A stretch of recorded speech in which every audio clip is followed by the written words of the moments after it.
Fala, nação rubro-negra, sou eu, Fabrício Lopes, aqui do nosso canal Resenha Rubro-Negra, mais feliz do que nunca. Essa segunda-feira não podia começar melhor.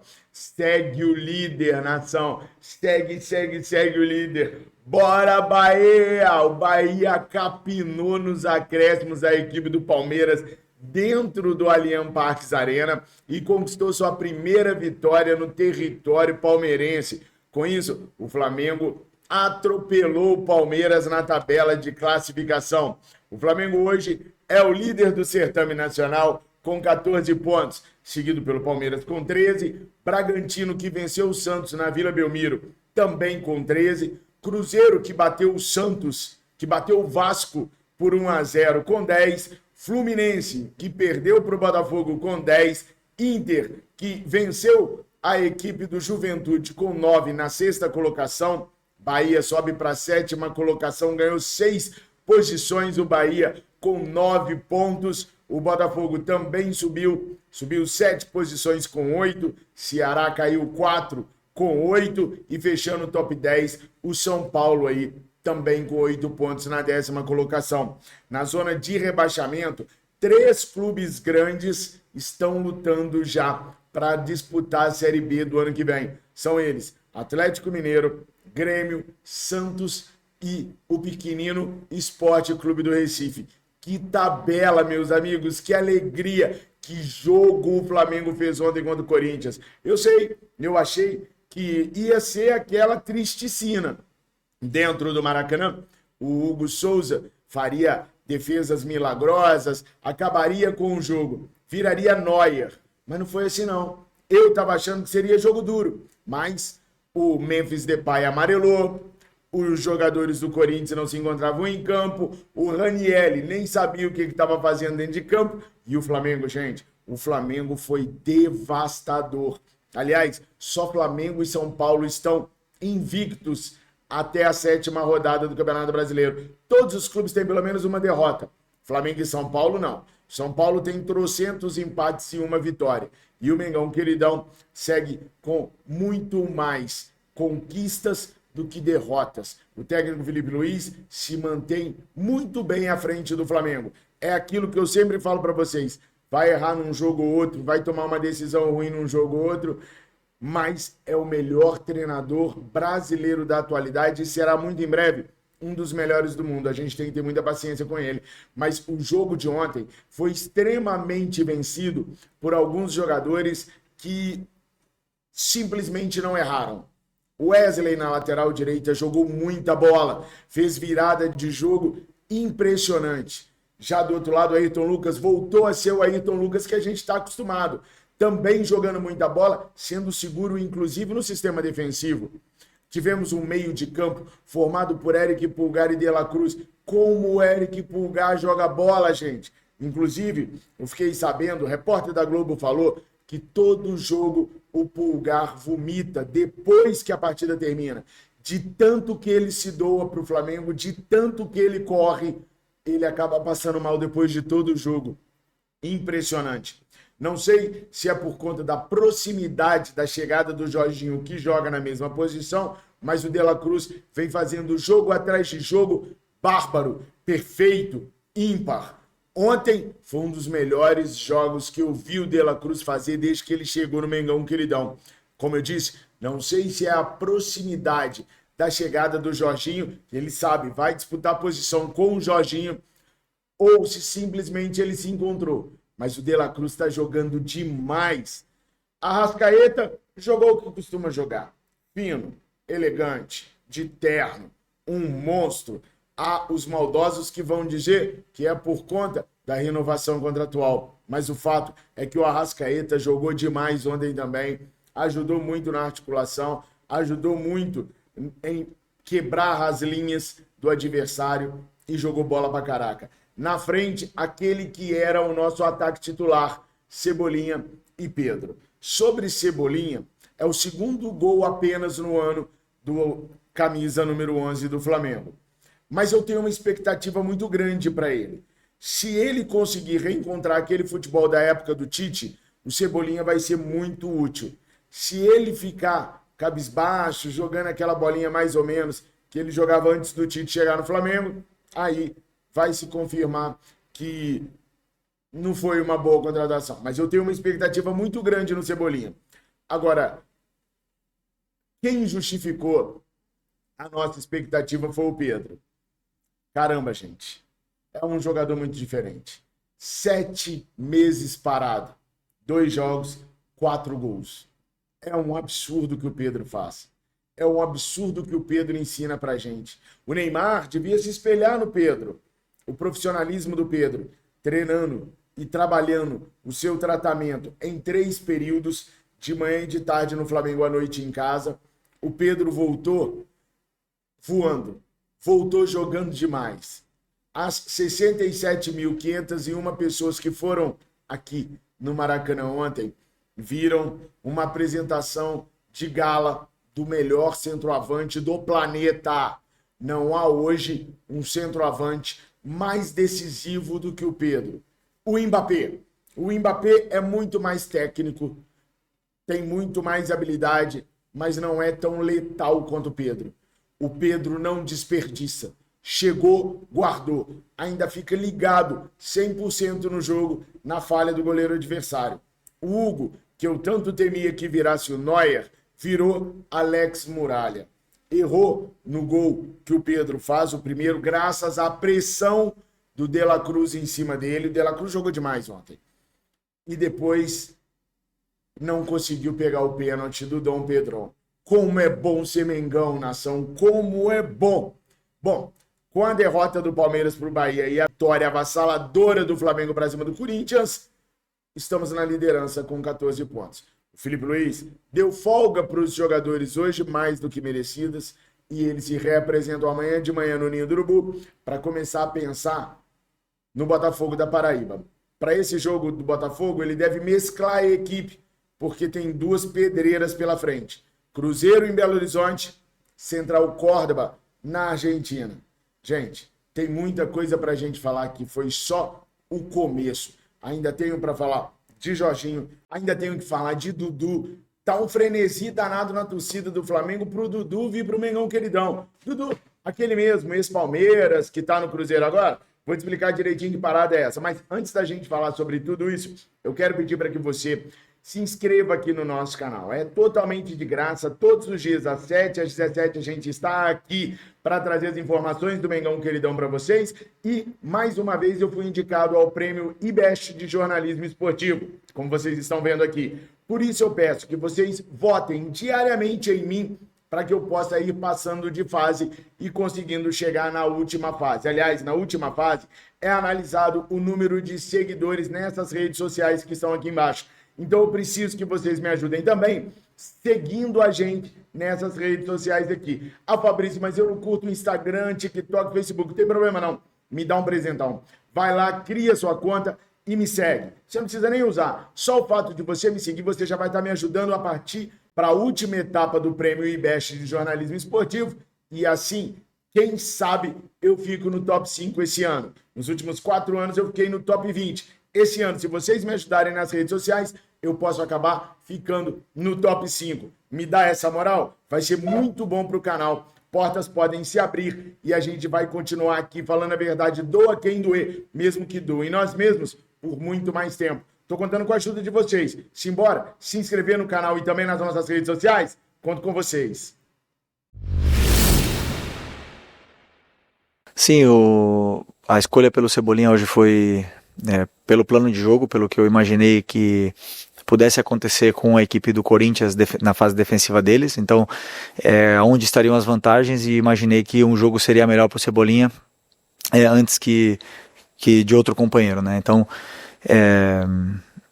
ele tem essa relação socioafetiva com o Pedro, que é muito boa, mas também com a Arrascaeta, e eles se entendem muito bem, né? Então, muitas das vezes o Pedro gosta de fazer um jogo mais associativo, e ele é o cara que dá profundidade. Também o Michel faz muito bem isso aí, e é muito bom ter todos esses jogadores disponíveis, né? O Cebola vem de uma lesão muito grave, a lesão mais grave de todas no futebol, e também outro jogador que parece que não sentiu, né, todo esse tempo parado.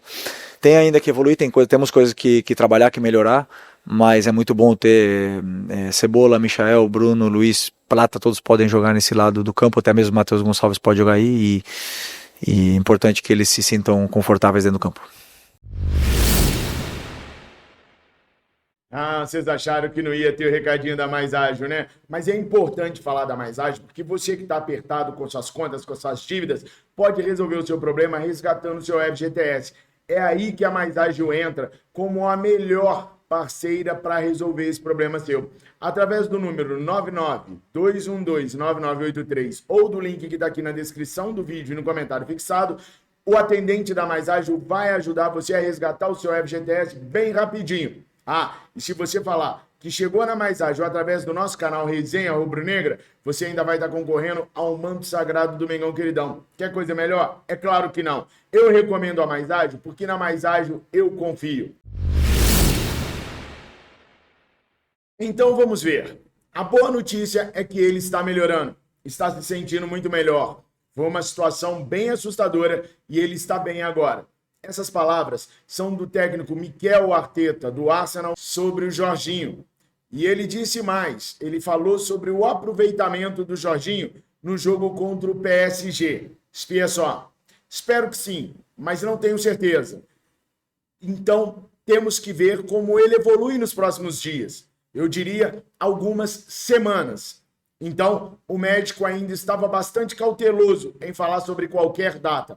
Ou seja, o Jorginho vem evoluindo, vem melhorando, mas ainda não há a certeza de que ele vai jogar contra o PSG pela Champions League. Aliás, há mais certezas de que ele não jogue do que ele joga, mas ele está evoluindo bem. Ele que vai rescindir seu contrato com o Arsenal agora, no final do mês de maio, e vai se apresentar ao Flamengo a tempo de poder jogar o Super Mundial de Clubes. Então é importante a gente saber que o Jorginho está melhorando, que ele está ficando cada dia melhor, ainda não voltou a treinar, mas está melhor e progredindo nessa lesão na costela que ele teve. Muito provavelmente, quando ele chegar ao Flamengo, ele já vai chegar 100% para praticar os treinamentos que serão necessários para ele poder ficar à disposição do técnico Felipe Luiz. O Arsenal, que não tem chances mais no campeonato inglês, que foi vencido pelo Liverpool, mira todas as suas forças na Champions League. E eles já têm até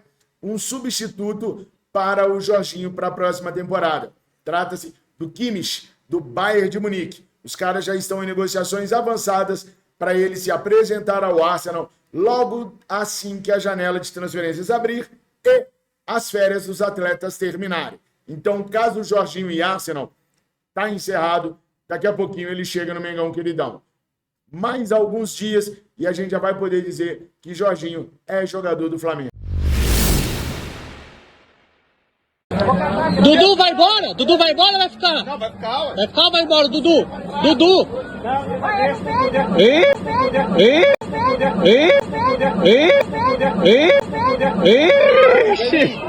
Por favor, não venham me dizer que é o Fabrício que está pedindo o Dudu no Flamengo. Tem nada disso. Eu estou apenas repercutindo aquilo que vocês me pediram para repercutir. Como vocês viram no vídeo aí, esse cidadão que faz assim com a mão é o Pedrinho BH, dono da SAF do Cruzeiro. E ao ser questionado lá em Uberlândia por torcedores cruzeirenses sobre o destino do Dudu, ele mostra com a mão que o Dudu vai vazar, que o Dudu vai sair. Por que isso, gente? Porque o Dudu reclamou de ficar na reserva da equipe do Cruzeiro e está insatisfeito lá. Então, entre hoje e amanhã, os caras devem ter uma reunião para definir o futuro do Dudu. Mas o Pedrinho está disposto a rescindir o contrato com o atleta, pagar a indenização para não tê-lo mais no elenco do Cruzeiro. E o mesmo pode acontecer com o Gabigol e para Fabrício Bruno. O Pedrinho está esperando só eles se queixarem, só eles reclamarem para poder dar o mesmo destino para eles. Por enquanto, Fabrício Bruno e Gabriel estão caladinhos. Mas o Dudu deve ter a rescisão anunciada nos próximos dias. O Dudu foi um grande jogador, tanto no Grêmio quanto no Palmeiras, foi um ponta esquerda muito habilidoso, mas agora já está numa certa idade e não consegue mais ter as atuações que tinha, pelo menos foi isso que eu vi ao longo do ano passado no Palmeiras, até porque ele se lesionou bastante, e esse ano na Toca da Raposa. Mas tem muitos torcedores rubro-negros que sonham em ter o Dudu no Flamengo, acham inclusive que o Dudu pode ser o tal do ponta construtor. E tem gente falando assim, Fabrício, o cara tá de graça. Tá 0,800, é só ir lá e colocar. Deu certo, beleza, não deu, rescinde. Inclusive tem gente falando assim, ó, bora colocar uma cláusula contratual, que se ele criar problema, se ele reclamar, rescinde sem ter indenização nem nada. Ou seja, há muitas ideias, mas todas elas querendo aproveitar o Dudu de alguma maneira no Flamengo. Bom, hoje nós temos o Michael, hoje nós temos, jogando por aquele lado ali, o Luiz Araújo, como o próprio Felipe Luiz disse, Matheus Gonçalves pode jogar por ali também, tem o Everton Cebolinha, que voltou ontem e voltou jogando muito bem. Daí eu pergunto para vocês, nesse elenco do Flamengo recheado de pontas, cabe mesmo o Dudu? Ou isso é uma coisa meio ensandecida, uma sandice momentânea da torcida rubro-negra? Vocês apostariam que no Flamengo o Dudu poderia dar aquela melhor versão que a gente já viu? Ou vocês acham que é só dor de cabeça e preocupação? De novo, a opinião do Fabrício Lopes é nega de pitibiriba. Eu só estou trazendo para vocês aquilo que vocês me pediram para trazer, enchendo meu WhatsApp de pedidos de opinião minha a respeito disso. Então, estou dando minha opinião. Para mim, o Dudu é um ex-jogador em atividade, não rola de vir para o Flamengo, mas eu quero a sua opinião. É muito importante você dar a sua opinião. É importante também você se inscrever e trazer um amigo, uma amiga sua para vir se inscrever no nosso canal também. Assim a gente continua crescendo e trazendo todas as notícias do Mengão Queridão aqui para vocês. Lembrando, Flamengo está de folga hoje, retorna amanhã, já pensando no jogo do Botafogo da Paraíba. Para esse jogo de meio de semana, o Felipe Luiz já falou, Rossi não joga. Quem joga é o Matheus Cunha. E provavelmente a equipe rubro-negra que vai a São Luís do Maranhão para esse primeiro jogo da Copa do Brasil será uma equipe totalmente reserva. É bom e é necessário. Cruzeiro e Central Córdoba são os dois próximos desafios do Flamengo. E o Botafogo da Paraíba, perto desses dois adversários, é uma equipe bem mais fácil de ser batida, seja no jogo de São Luís, seja no jogo de volta no Rio de Janeiro. A Fabrício, o ingresso está caro e a gente aqui de São Luís vai ver a equipe reserva. Irmão. Primeiro que quem precifica os ingressos em São Luís no Maranhão é o Botafogo, não é o Flamengo, tá? E o Flamengo tem que pensar na temporada, não onde ele vai jogar. Merecer ver o Flamengo, todos os torcedores merecem, e eu amo o Nordeste, eu morei aí muito tempo, vocês sabem disso. Mas nesse ponto que nós estamos, de poder ficar fora da Libertadores, tem que priorizar mesmo o Brasileiro e a Libertadores, infelizmente, tem que ser assim. Mas vocês devem ver, por exemplo, Bruno Henrique, não, acho que não. Mas vocês devem ver Matheus Gonçalves, vocês devem ver Juninho, vocês devem ver Michael, vocês devem ver Alan, Everton Araújo, Daniel Salles, Varela.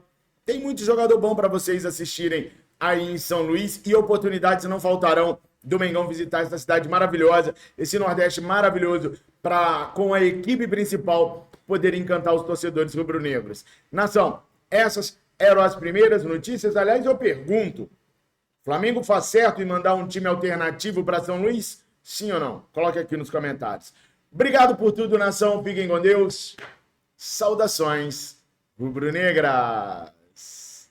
Bora me seguir nas redes sociais, hein? Tô esperando vocês lá.